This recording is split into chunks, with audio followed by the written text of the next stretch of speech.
Keith Locke. Thank you, Mr. Chairman. Yes, I thank the Minister for that explanation, and for David Parker in drawing our attention to the lack of clarity on that. I'd like to address these particular clauses because they do relate to the question of computer access, which has been quite a controversial issue both in the original law that he referred to back in 2003 that granted some powers of computer access to government agencies, including the SIS, and also in relation to the search and surveillance bill, which gives a range of powers to government agencies under different acts, and including, I think, the Security Intelligence Service. So this provision in Part 2 relating to computer access sort of is an attempt to tie it all together and streamline it, etc. But underneath it all is the more fundamental question of the intrusive powers being given to the Security Intelligence Service in its relatively unaccountable state compared with other agencies such as the police, when computers have much, I can speak for my own computer, and I'm sure that other members will feel the same, that a large proportion of one's life and views and attitudes and sometimes personal correspondence is sitting on one's computer. So to grant an agency too readily the power to take a copy of what's on your hard drive, to search it with keywords and all the rest of it, is a power that should not be given lightly. And there have been submissions to select committees on this over the years, people very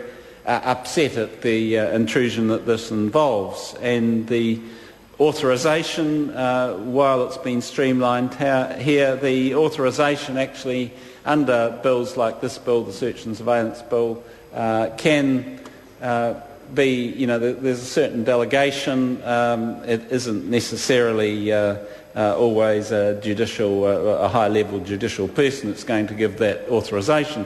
The other problem, this is where this bill and this provision relates to the Search and Surveillance Bill, is that when searching, whether it be a building or a computer, there's a principle being introduced that even though you're searching on the basis of one crime, if you see evidence of another crime come into what's called plain view, then you can pick up that bit of evidence and proceed with some sort of, if you've got enough evidence, proceed with the charge in relation to this other crime that isn't necessarily mentioned in the original warrant. Now, that has a particular problem when applied to computers because a lot of things can come into plain view. You accidentally use certain words and word combinations to search for one thing, and a whole lot of other things come up, and some smart officer of the Security Intelligence Service or the police can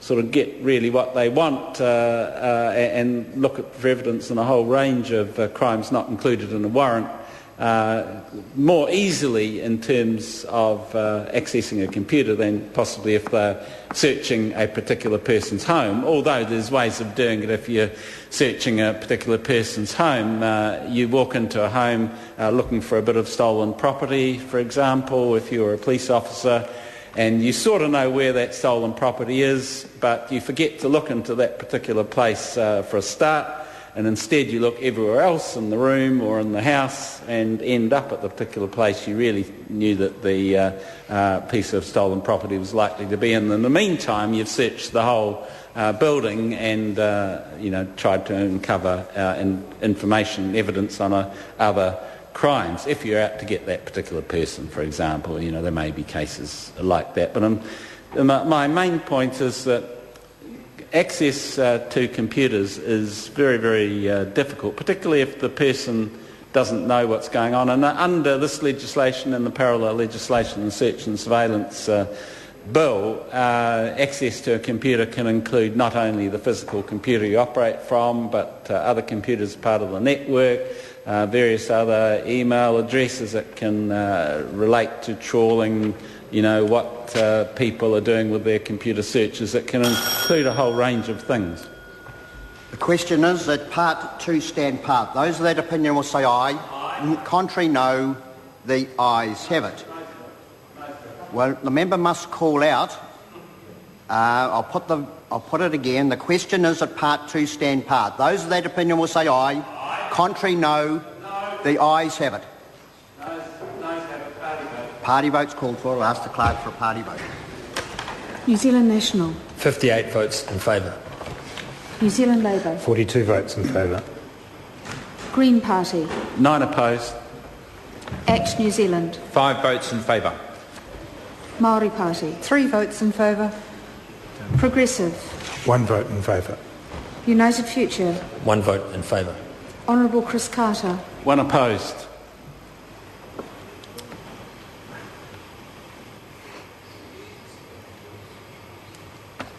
Members, the ayes are 110, the noes are 10. Part 2 will stand part. We now move to the vote on the schedule. The question is that the schedule stand part. Those of that opinion will say aye. Contrary, no. The ayes have it. Ayes have it. Party votes called for. I'll ask the clerk for a party vote.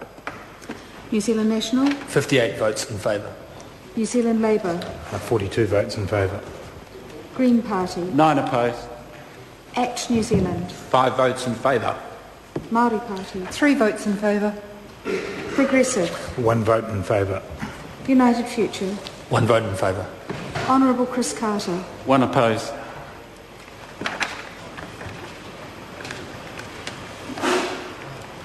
Members, the ayes are 110, the noes are 10. The schedule will stand part.